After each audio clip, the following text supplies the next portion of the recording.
ಎರಡೇ ನಿಮಿಷದಲ್ಲಿ ಮುಗಿದ ತ್ರಿಮೂರ್ತಿಗಳ ಭೇಟಿ. ಮೈಸೂರಲ್ಲಿ ರಾಹುಲ್ ಭೇಟಿಯಾಗಿದ್ದಾರೆ. ಸಿಎಂ ಡಿಸಿಎಂ ರಾಹುಲ್ ಗಾಂಧಿ ಭೇಟಿ ವೇಳೆ ಯಾವುದೇ ಚರ್ಚೆಗೆ ಅವಕಾಶ ಆಗಲಿಲ್ಲ. ಬಹು ನಿರೀಕ್ಷಿತ ಭೇಟಿ ಇದು. ಯಾವುದೇ ಚರ್ಚೆ ಇಲ್ಲದೆ ಅಂತ್ಯ ಆಗಿದೆ. ಬಂದಷ್ಟೇ ವೇಗವಾಗಿ ತಮಿಳುನಾಡಿಗೆ ರಾಹುಲ್ ಗಾಂಧಿ ಹೊರಟರು. ರಾಹುಲ್ ಭೇಟಿ ವೇಳೆ ಅಧಿಕಾರ ಸಂಘರ್ಷದ ಚರ್ಚೆಯಲ್ಲ, ಬೇರೆ ಯಾವ ಚರ್ಚೆನೂ ಆಗೋದಕ್ಕೆ ಸಮಯ ಇರಲಿಲ್ಲ. ರಾಹುಲ್ ಬೀಳ್ಕೊಡುಗೆವರೆಗೂ ಕಾಯ್ತಾರಾ ಸಿಎಂ ಡಿಸಿಎಂ ಅನ್ನೋದು ಪ್ರಶ್ನೆ. ಮೈಸೂರಿಗೆ ಬಂದು ದೆಹಲಿಗೆ ಹೊರಡುತ್ತಾರೆ ರಾಹುಲ್. ಆ ಬೀಳ್ಕೊಡುಗೆವರೆಗೂ ಇಬ್ಬರು ಕಾಯ್ತಾರಾ ಅನ್ನೋದು ಸದ್ಯಕ್ಕಿರೋ ಕುತೂಹಲ. ಮೈಸೂರಿಗೆ ಬರ್ತಾರೆ, ಏನೋ ಒಂದು ಸಣ್ಣ ಚರ್ಚೆ ಆಗುತ್ತೆ ಅನ್ನೋ ನಿರೀಕ್ಷೆ ಇತ್ತು, ಬಹಳ ದೊಡ್ಡ ನಿರೀಕ್ಷೆ ಇತ್ತು. ಕುರ್ಚಿ ಸಂಘರ್ಷದ ಬಗ್ಗೆ ಆಪ್ತರಲ್ಲಿ ಹೇಳಿಕೆಗಳ ಮೇಲೆ ಹೇಳಿಕೆಗಳು, ಡೆಡ್ಲೈನ್ಗಳ ಮೇಲೆ ಡೆಡ್ಲೈನ್ಗಳು ಬರ್ತಾ ಇವೆ. ಈ ಮಧ್ಯದಲ್ಲಿ ರಾಹುಲ್ ಗಾಂಧಿ ರಾಜ್ಯಕ್ಕೆ ಭೇಟಿ ಬಹಳ ದೊಡ್ಡ ನಿರೀಕ್ಷೆ ಸೃಷ್ಟಿ ಮಾಡಿತ್ತು. ಏನೋ ಚರ್ಚೆ ಆಗತ್ತೆ ಕುರ್ಚಿ ಸಂಘರ್ಷದ ಬಗ್ಗೆ ಅಂತ. ಆದರೆ ಎರಡು ನಿಮಿಷದ ಭೇಟಿ. ರಾಹುಲ್ ಗಾಂಧಿ ಮೈಸೂರಿಗೆ ಬಂದು ಮೈಸೂರಿನಿಂದ ತಮಿಳುನಾಡಿಗೆ ಹೊರಟರು.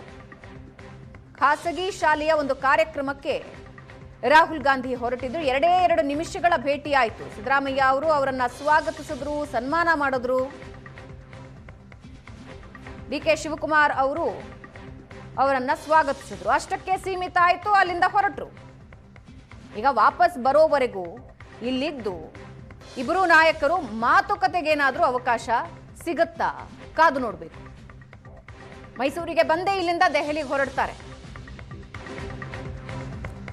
ಇನ್ನು ಅಧಿಕಾರ ಹಂಚಿಕೆ ಬಗ್ಗೆ ಮಾತಾಡಿದ ಶಾಸಕರ ವಿರುದ್ಧ ಸಿಎಂ ಗರಂ ಆಗಿದ್ದಾರೆ. ಯಾರೋ ಶಾಸಕರು ಗೊತ್ತಿಲ್ಲದೆ ಏನೇನೋ ಹೇಳ್ತಾರೆ. ನಮ್ಮಲ್ಲಿ ಯಾವ ಗೊಂದಲನೂ ಇಲ್ಲ, ಸಮಸ್ಯೆನೂ ಇಲ್ಲ. ಮಾತಾಡಬೇಕಿರೋದು ನಾನು ಮತ್ತು ಡಿಕೆ ಶಿವಕುಮಾರ್. ಮಾಹಿತಿ ಇಲ್ಲದ ಶಾಸಕರು ಹೇಳಿದ್ದನ್ನ ಕೇಳಿದ್ರೆ ಹೇಗೆ? ನಮ್ಮಲ್ಲಿ ಯಾವ ಗೊಂದಲಗಳೂ ಇಲ್ಲ, ಬೇರೆ ಚರ್ಚೆನೂ ಇಲ್ಲ. ಖರ್ಗೆ ಜೊತೆ ಮಾತಾಡಿದ್ದೀನಿ, ಡಿಕೆ ಜೊತೆ ಮಾತಾಡಿದ್ದೀನಿ. ಏನೇ ತೀರ್ಮಾನ ಇದ್ರೂ ಹೈಕಮಾಂಡ್ ತೀರ್ಮಾನಿಸುತ್ತೆ. ಮೈಸೂರಲ್ಲಿ ಸಿಎಂ ಸಿದ್ದರಾಮಯ್ಯ ಈ ಹೇಳಿಕೆ ಕೊಟ್ಟಿದ್ದಾರೆ. ಅಂದ್ರೆ ಬಹಳಷ್ಟು ಇದೆ ಬಹಳಷ್ಟು ವೇದಿಕೆಯಲ್ಲಿ ಹೇಳಿದಾರಲ್ಲ ಸರ್, ಕೊಟ್ಟ ಮಾತನ್ನು ಉಳಿಸ್ಕೊಂಡು ಟ್ವೀಟ್ ಮಾಡಿದ್ದಾರೆ. ಹೇಳ್ತಾರೆ ಅಂತ ಹೇಳ್ಬಾರ್ದು. ಅಲ್ಟಿಮೇಟ್ಲಿ ಹೈಕಮಾಂಡ್ ಅವ್ರು ಏನ್ ತೀರ್ಮಾನ ಮಾಡ್ತಾರೆ ಅದ್ರ ಪ್ರಕಾರ ನಡ್ತಾರೆ. ಸಿಎಂ ಬಗ್ಗೆ ಮಾತೇ ಇರ್ತಾ ಇರ್ಲಿಲ್ಲ, ಯಾಕಂದ್ರೆ ನೀವು ಫುಲ್ ಪ್ರೆಗ್ನೆಂಟ್ ಅಲ್ಲಿ ಇದ್ರಿ. ಇದೇ ಟರ್ಮ್ ಅಲ್ಲಿ ಈ ತರ ಚರ್ಚೆ ಆಗ್ತಾ ಇರೋದು ಅದಕ್ಕೆ ಯಾಕೆ ಸರ್? ಅದೇ ನೀವೇ ಮಾಡ್ತಾ ಇರೋದು. ನಿಮ್ಮ ಎಂಎಲ್ಎಗಳು ಕೂಡ ಅದಕ್ಕೆ ಎಂಎಲ್ಎಗಳು ಪಾಪ ಅವ್ರಿಗೆ ಗೊತ್ತಿರಲ್ಲ. ಹೈಕಮಾಂಡ್ ಅವ್ರು ಹೇಳಿದಾರ ಅವ್ರಿಗೆ? ಇಲ್ಲ ಇಲ್ಲ, ಹೈಕಮಾಂಡ್ ಅವ್ರು ಹೇಳಿದಾರೆ ಅಂದ್ರೆ ಹೇಳಿಲ್ಲ. ಹೈಕಮಾಂಡ್ ಅವ್ರು ಏನ್ ಹೇಳ್ತಾರೆ ಅದ್ರ ಮೇಲೆ ನೀವು ಕೊಟ್ಟ ಮಾತು ಉಳಿಸ್ಕೋಬೇಕು ಅಂತ ಪದೇ ಪದೇ ಅಂತ ಡಿಕೆ ಶಿವಕುಮಾರ್ ಆ ತರದ ಮಾತುಕತೆ ನೋಡಪ್ಪ, ಅವರು ಹೇಳಿಲ್ಲ, ನೀವೇ ಎಲ್ಲ ಕ್ರಿಯೇಟ್ ಮಾಡಿದ್ರು. ಸ್ಥಳೀಯವಾಗಿ ನಾಯಕತ್ವ ವಿಚಾರವಾಗಿ ಸ್ಥಳೀಯವಾಗಿ ಅದನ್ನ ಬಗೆಹರಿಸಬೇಕು ಅಂತ ಹೇಳ್ತಾರೆ. ಅದ್ರ ಬಗ್ಗೆ ತಾವೇನು ಹೇಳ್ತೀರಿ? ಸ್ಥಳೀಯವಾಗಿ ಬಗೆಹರಿಸಬೇಕು ಅಂತ ಹೇಳಿದಾರೆ. ನಾವು ಅವರು ಮಾತಾಡಿದೀವಲ್ಲ, ಅವ್ರ ಮನೆಗೆ ಬ್ರೇಕ್ಫಾಸ್ಟ್ ಹೋಗಿದ್ದೆ, ನಮ್ಮ ಮನೆಗೆ ಅವ್ರು ಬ್ರೇಕ್ಫಾಸ್ಟ್ ಬಂದಿದ್ರು, ಮಾತಾಡಿದ್ದೀವಿ. ಡೆಲ್ಲಿಗೆ ಹೋಗ್ತಿದ್ದೀರಾ ಸರ್? ಮತ್ತೆ ಇಬ್ರು ಮಾತಾಡಿರೋದು ಏನಪ್ಪಾ ಅಂತಂದ್ರೆ ಹೈಕಮಾಂಡ್ ಅವ್ರು ಏನ್ ಹೇಳ್ತಾರೆ ಅದ್ರ ಪ್ರಕಾರ ನಡ್ಕೋಬೇಕು ಅಂತ. ನೀವು ಸಿಎಲ್ಪಿ ನಾಯಕರು ಸರ್, ನಿಮ್ಮ ಶಾಸಕರು ಬಾಯಿ ಮುಚ್ಚುವಂತ ಕೆಲಸ ಮಾಡ್ತೀರಾ? ಯಾಕಂದ್ರೆ ಈ ಕನ್ಫ್ಯೂಷನ್ ಹೈಕಮಾಂಡ್ ಕ್ರಿಯೇಟ್ ಮಾಡಿದ್ರು ಕೂಡ ಎಲ್ಲ ಇಲ್ವೇ ಇಲ್ಲ. ಈಗ ಸಿಎಲ್ಪಿ ಈ ಎಂಎಲ್ಎಗಳು ಬಾಯಿ ಮುಚ್ಚೋದು ಸರ್? ಎಲ್ಲ ಎಂಎಲ್ಎಗಳೇ ಮಾತಾಡ್ತಾ ಇಲ್ಲ. ಈಗ ನೀವೇ ನಿಮ್ಮ ಎಂಎಲ್ಎಗಳು 9-10 ಟೈಮ್. ಈ ಬಗ್ಗೆ ಏನಷ್ಟು ಡೀಟೇಲ್ಸ್ ಕೊಡ್ತಾರೆ ನಮ್ಮ ಪ್ರತಿನಿಧಿ ಮಾರುತೇಶ್ ಜಾಯ್ನ್ ಆಗ್ತಾ ಇದ್ದಾರೆ ಲೈವ್ ನಲ್ಲಿ. ಮಾರುತೇಶ್, ರಾಹುಲ್ ಗಾಂಧಿ ಅವರು ಬರ್ತಾರೆ, ಇಬ್ಬರು ನಾಯಕರೇನಾದ್ರೂ ಭೇಟಿಯಾಗಿ ಚರ್ಚೆ ನಡೆಸ್ತಾರೆ, ಏನೋ ಒಂದು ಮಹತ್ತರ ಚರ್ಚೆ ಆಗುತ್ತೆ ಅನ್ನೋ ನಿರೀಕ್ಷೆ ಇತ್ತು, ಅದೂ ಆಗಲಿಲ್ಲ. ಇದರ ಜೊತೆಗೆ ಸಿದ್ದರಾಮಯ್ಯ ಅವರ ಹೇಳಿಕೆಗಳು ದಿನಂಪ್ರತಿ ಸ್ವಲ್ಪ ಸಾಫ್ಟನ್ ಆಗ್ತಾ ಇರೋದು, ಮೃದು ಆಗ್ತಾ ಇರೋದನ್ನ ನಾವು ನೋಡ್ತಾ ಇದ್ದೀವಿ. ಏನೇ ಇದ್ರೂ ಹೈಕಮಾಂಡ್ ನಿರ್ಧಾರ ತಗೊಳ್ಳುತ್ತೆ, ನಾನು ಖರ್ಗೆ ಅವ್ರ ಜೊತೆ ಮಾತಾಡಿದ್ದೀನಿ, ಡಿಕೆ ಶಿವಕುಮಾರ್ ಜೊತೆ ಮಾತಾಡಿದ್ದೀನಿ ಅಂತಾರೆ. ಭಾವನೆಗ ಸಿದ್ದರಾಮಯ್ಯನವರ ದಿನದ ಹೇಳಿಕೆ ಮೃದು ಇದ್ರೂ ಕೂಡ ಒಂದು ಕ್ಲಾರಿಟಿ ಅಂತೂ ಬಹಳ ಸ್ಪಷ್ಟವಾಗಿ ಮುಖ್ಯಮಂತ್ರಿಗಳು ಪದೇ ಪದೇ ಹೇಳ್ತಿದ್ದಾರೆ. ಯಾಕಂದ್ರೆ ಹೈಕಮಾಂಡ್ ತೀರ್ಮಾನಕ್ಕೆ ನಾವು ಬದ್ಧ ಅಂತ ಹೇಳಿ ಆಗಿದೆ. ಇದಾದ್ಮೇಲೂ ಕೂಡ ಕೆಲ ಶಾಸಕರು ಮಾತನಾಡ್ತಾ ಇರೋದಕ್ಕೆ ಸಿದ್ದರಾಮಯ್ಯನವರಿಗೆ ಬೇಸರ ಇರಬಹುದು. ಹಾಗಾಗಿ ಕೆಲವು ಶಾಸಕರಿಗೆ ಗೊತ್ತಿಲ್ಲ, ಮಾತನಾಡ್ತಾರೆ. ಅಂದ್ರೆ ಶಾಸಕರಿಗೆ ಡಿ ಕೆ ಶಿವಕುಮಾರ್ ಮತ್ತು ನಾನು ಏನು ಮಾತನಾಡಿದ್ದೀವಿ, ನಾನು ಮತ್ತು ರಾಹುಲ್ ಗಾಂಧಿ ಹೈಕಮಾಂಡ್ ನಡುವೆ ಏನು ಮಾತುಕತೆ ಆಗಿದೆ ಇದರ ಬಗ್ಗೆ ಗೊತ್ತಿಲ್ಲ ಅನ್ನೋದನ್ನ ಬಹಳ ಕ್ಲಿಯರ್ ಆಗಿ ಸಿಎಂ ಹೇಳಿದ್ದಾರೆ. ಇದರ ಜೊತೆಗೆ ಇವತ್ತು ಮೈಸೂರಿಗೆ ರಾಹುಲ್ ಗಾಂಧಿ ಆಗಮಿಸಿದ್ರು. ತಮಿಳುನಾಡಿನ ಗುಡ್ಲೂರಿಗೆ ಹೋಗುವಂತ ಸಂದರ್ಭದಲ್ಲಿ ಮೈಸೂರಲ್ಲಿ ಅವ್ರನ್ನ ವೆಲ್ಕಮ್ ಮಾಡಿದ್ದಾರೆ. ಎಲ್ಲರ ಕುತೂಹಲ ಏನಿತ್ತು, ಒಂದು ಕಡೆ ಸಿಎಂ ಕೂಡ ರಾಹುಲ್ ಗಾಂಧಿ ಅವ್ರನ್ನ ಭೇಟಿಯಾಗಿ ಬಯಸಿದ್ರು, ಡಿ ಕೆ ಶಿವಕುಮಾರ್ ಕೂಡ ಬಯಸಿದ್ರು. ಆದರೆ ದೆಹಲಿಗೆ ಹೋಗಿ ಭೇಟಿಯಾಗುವಂತ ಅವಕಾಶಗಳು ಸೃಷ್ಟಿಯಾಗಿರಲಿಲ್ಲ. ಅವರು ಮೈಸೂರಿಗೆ ಬಂದಾಗ ಭೇಟಿಯಾದಾಗ ಒಂದಷ್ಟು ಚರ್ಚೆಗೆ ಅವಕಾಶಗಳು ಸಿಗಬಹುದೇನೋ ಅಂತ ನಿರೀಕ್ಷೆಗಳಿತ್ತು. ಆದರೆ ಬಹುಶಃ ರಾಹುಲ್ ಇಂಥದಕ್ಕೆ ಆಸ್ಪದ ಕೊಡಲ್ಲ ಅನ್ನುವಂಥದ್ದು ಬಹುತೇಕರು ಹೇಳ್ತಾ ಇದ್ರು. ಅದೇ ಸತ್ಯ ಆಗಿದೆ. ಯಾಕಂದ್ರೆ ಅವ್ರು ಬರ್ತಿದ್ದ ಹಾಗೆ ಎಲ್ಲರ ಹತ್ರ ಬೊಕ್ಕೆಗಳನ್ನ ಇಸ್ಕೊಂಡ್ರು, ವಿಶ್ ಮಾಡಿದ್ರು. ಕಾರ್ಯಕ್ರಮಕ್ಕೆ ನಿಗದಿತ ಸಮಯಕ್ಕೆ ನಾನು ಅಲ್ಲಿ ಇರಬೇಕು ಅನ್ನುವಂಥದ್ದನ್ನ ಹೇಳಿ ರಾಹುಲ್ ಗಾಂಧಿ ಅವರು ಹೊರಟಿದ್ದಾರೆ.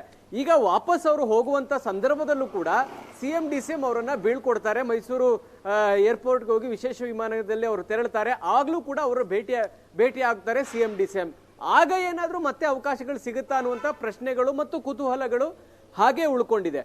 ಆದ್ರೆ ಮೈಸೂರಿಗೆ ಅವ್ರು ಬಂದಿರೋದ್ರಿಂದ ಕನಿಷ್ಠ ಸಿಎಂ ಡಿಸಿಎಂ ಇಬ್ಬರಿಗೂ ಅವ್ರು ಸಿಗ್ತಾ ಇರೋದ್ರಿಂದ ನಾಯಕತ್ವದ ಬದಲಾವಣೆ ವಿಚಾರಕ್ಕೆ ಸಂಬಂಧಪಟ್ಟ ಹಾಗೆ ನಾವು ದೆಹಲಿಗೆ ಬರ್ತೀವಿ ಅನ್ನುವಂಥದ್ದು ಆಗಲಿ, ಅಥವಾ ಸಚಿವ ಸಂಪುಟ ಪುನರ್ರಚನೆಗೆ ದೆಹಲಿಗೆ ಬರ್ತೀನಿ ಅವಕಾಶ ಕೊಡಿ ಅಂತೇಳಿ ಸಿಎಂ ಕೇಳೋದೇ ಆಗಲಿ, ಅಥವಾ ಅವರು ಅದಕ್ಕೆ ಎಂಟರ್ಟೈನ್ ಮಾಡೋದೇ ಆಗಲಿ, ಈ ಥರದ ಯಾವುದೇ ಬೆಳವಣಿಗೆಗಳು ಮೈಸೂರಿನಲ್ಲಿ ಆದಂತಹ ಅಂದ್ರೆ ಅವ್ರನ್ನ ಸ್ವಾಗತ ಮಾಡುವಂಥ ಸಂದರ್ಭದಲ್ಲಿ ಯಾವುದೇ ಬೆಳವಣಿಗೆಗಳು ಆಗಲಿಲ್ಲ.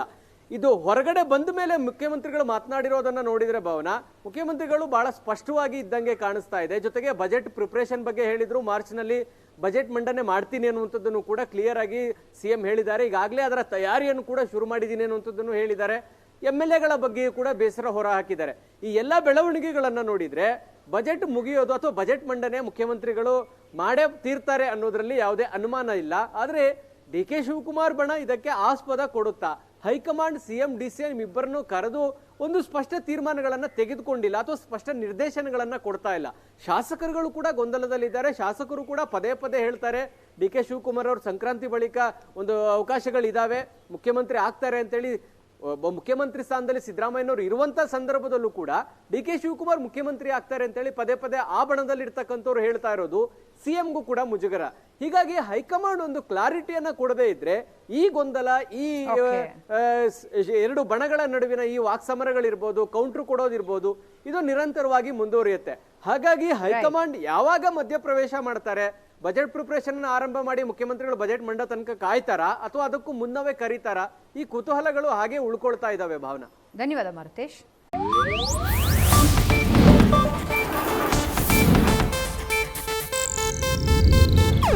ಇದು ಏಷ್ಯಾನೆಟ್ ನ್ಯೂಸ್ ನೆಟ್ವರ್ಕ್ ಪ್ರಸ್ತುತಿ.